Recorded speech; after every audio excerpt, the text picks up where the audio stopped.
Magandang gabi sa inyo lahat. Ito ulit ang inyong lingkod, Mike Padua. Babalik sa ating Tropical Weather Analysis na yung araw po ng Lunes hanggang Miyerkules, September 28 hanggang 30, 2020. At itong Tagalog version ay pinaglilingkod sa inyo ng Typhoon2000.com, ang unang website sa Pilipinas ukol sa mga bagyo.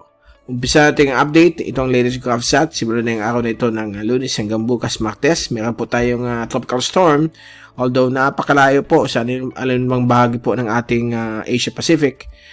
At sa ating bansa ay napakalayo po yan. Naging tropical storm na po siya with winds of 85 kph at kumikilos na yung panorte sa general direction po ng karagatan silangan po ng Japan. Samantala, meron pong nakakabit sa kanilang mahinang LPA dito po. Although lumalakas po siya, meron pong nakakabit na low pressure area na may higher chances na maging tropical depression, although napakaliit po niya, midget. Ito po si 98W, kasalukuyan halos hindi kumikilos.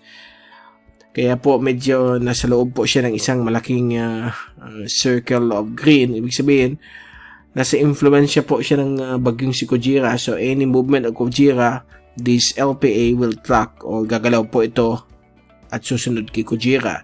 So yan po ang Fujiwara effect, interaction between 2 or 3 tropical cyclones within 1,500 kilometers of each other.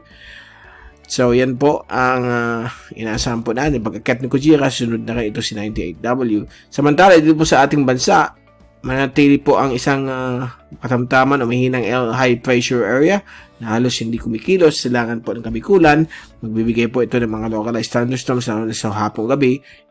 Whole day ay medyo malilinsangan at maganda po ang panahon. Samantala, dito po sa Batanes Group of Islands, meron po tayong surface trough, nagbibigay po ng cloudy conditions at may mga kalagkat, pag-ulan, pagkulog at pagkidlat. Samantala, dito po sa Palawan, western parts of Sulu Archipelago at Kalayaan Island Group ay nasa influensya naman po ng hanging Habagat o yung Southwest Monsoon. So, magbibigay po ng maulap na papawirin na may mga on and off na mga pag-ulan sa loob ng 24 oras. Ang buong bagay po ng ating bansa, magiging katamang-taman po ang lagay ng panahon. So, pagdating po ng hapon ng gabi, may mga inaasahan pong mga localized thunderstorms which is common pag ganitong nasa tropical na country po tayo. Dito po yung high pressure na binabanggit natin. So far, yan po ang ating latest sa ating GovSat. Ito po yung fast animation. So, kita po natin itong bagyong si Kojira nagsimula na po mag-recurve towards the northeast. Samantala yung LBA na bumubuntot sa kanya ay sumusunod na rin sa possible pagtaas nito. Okay? Para silang like mother and son. Okay? Mother-daughter. Yung mother itong bagyo, ito yung low pressure na may maliit pa. Susunod yan. Kasi naging influence siya nitong bagyong ito, itong LPA. Samantala, sa Pilipinas, ay dito po sa, yan, kita po natin, meron po tayong surface trough dito, localized thunderstorms naman po sa iba't ibang bagay po ng ating bansa. Ito yung track ng iba't ibang Asian agencies, walang nagbabago.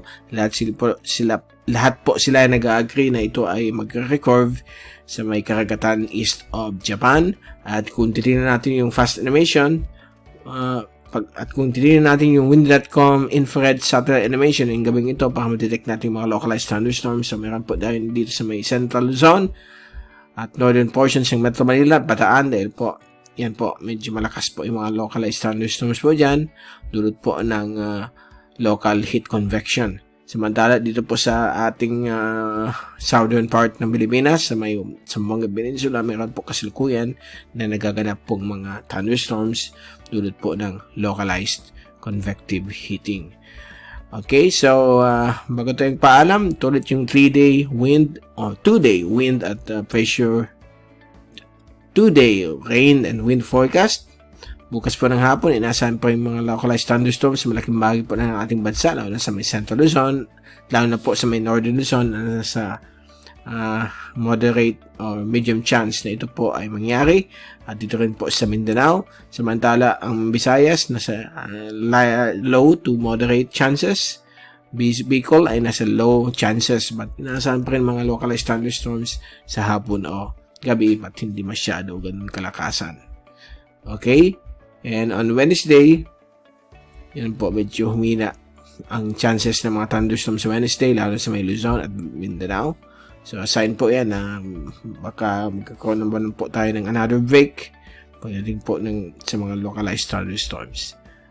Okay, so dyan po nagtatapos ang ating tropical weather analysis ngayong araw po ng Lunes hanggang Miyerkules, September 28 hanggang 30. At babalik ulit tayo si Miyerkules upang bigay sa inyo yung pinakalatest sa ating panahon. Mula sa Typhoon 2000, ito si Mike Padua magpapaalam. Mag-ingat po tayong lahat. Be #TyphoonWiser, be #WeatherWiser, at maraming salamat po sa pagpunod nyo sa aming weather channel.